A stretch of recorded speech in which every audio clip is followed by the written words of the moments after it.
आज Doubtnut app download करें। Doubtnut पर अपने सभी गणित, रसायन विज्ञान, भौतिक विज्ञान और जीव विज्ञान के डाउट्स का करो सफाया। बस प्रश्न की फोटो खींचो, एक ही प्रश्न को क्रॉप करो और तुरंत वीडियो सोल्यूशन पाओ। अभी डाउनलोड करें।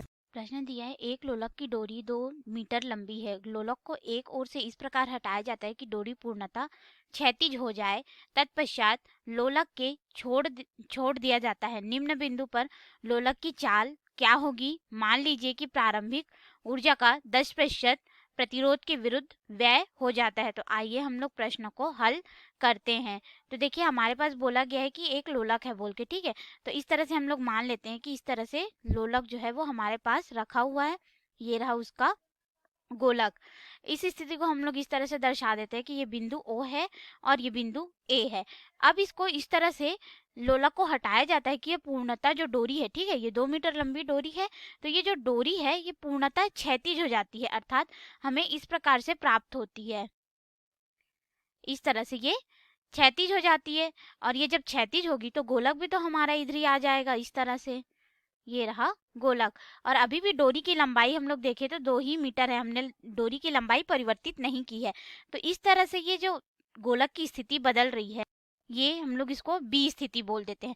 तो इस तरह से स्थिति परिवर्तित हो रही है। अब देखिए, ये जो है हम लोग निम्न बिंदु पर लोलक की चाल क्या होगी ये देखेंगे। और प्रारंभिक में बोला जा रहा है कि ऊर्जा का 10% क्षय हो जा रहा है। तो 10% क्षय हो रहा है, अर्थात हमारे पास 90% ऊर्जा अभी भी बची हुई है।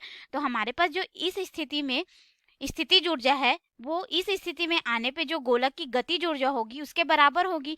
अर्थात हमारे पास हो जाएगा mgh का जो 90% है, ठीक है, बचा हुआ है 90%, 10% तो क्षय हो गया। 90% जो है वो हमारा हो जाएगा 1/2 mv के वर्ग के बराबर, यानी कि गतिज ऊर्जा के बराबर। देखो 10% क्षय हो रहा है इसलिए हमारे पास 90% बचा। तो हम लोग 10% के आधार पे भी ले सकते हैं और 90% के, हमारा उत्तर दोनों में सही आएगा।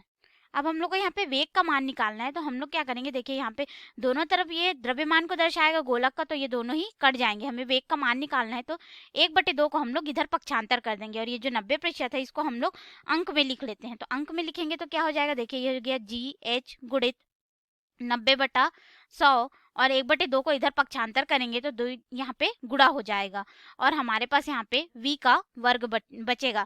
अब इसको थोड़ा हल कर लेते हैं। देखिए ये एक बार में इस तरह 0 0 कट गया और ये 5 बार में कट गया, ठीक है। अब हम लोग यहाँ पे गुरुत्वीय त्वरण g का मान जो है हम लोग 10 लेके चलते हैं, ठीक है, 10 मीटर प्रति सेकंड का वर्ग। तो यहाँ पे हम लोग मान रख लेते हैं। तो ये हो जाएगा हमारे पास v का वर्ग। हम लोग 10 इसलिए रख रहे हैं गुरुत्वीय त्वरण का मान ताकि हमें हल करने में आसानी हो। तो हमारे पास यहाँ पे मान रखने पे हो जाएगा गुरुत्वीय त्वरण g का मान हम लोग यहाँ पे 10 मीटर प्रति सेकंड का वर्ग रखेंगे, ठीक है। और हमें ऊंचाई कितनी जा रही है, 2 मीटर, जितनी रस्सी है उतनी ऊंचा जाएगा वो। तो ये हो गया 2 गुणित 9 बटे हमारे पास हो गया 5। अब ये 5 एक बार में और ये 10 2 बार में कट जाएगा। तो ये 2 और 2 का गुणा होगा तो 4 हो गया। 4 का गुणा हम लोग 9 से करेंगे तो v का वर्ग बराबर हो जाएगा 36।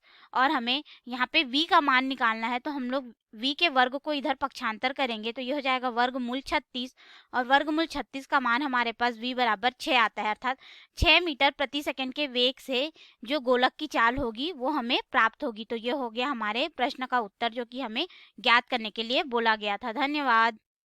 कक्षा 6 से 12वीं से लेकर नीट, IIT, JEE वो एडवांस के लेवल तक 1 करोड़ से ज्यादा छात्रों का भरोसा। आज ही डाउनलोड करें डाउटनेट ऐप या व्हाट्सएप करें अपने सारे डाउट्स 8400 400 400 पर।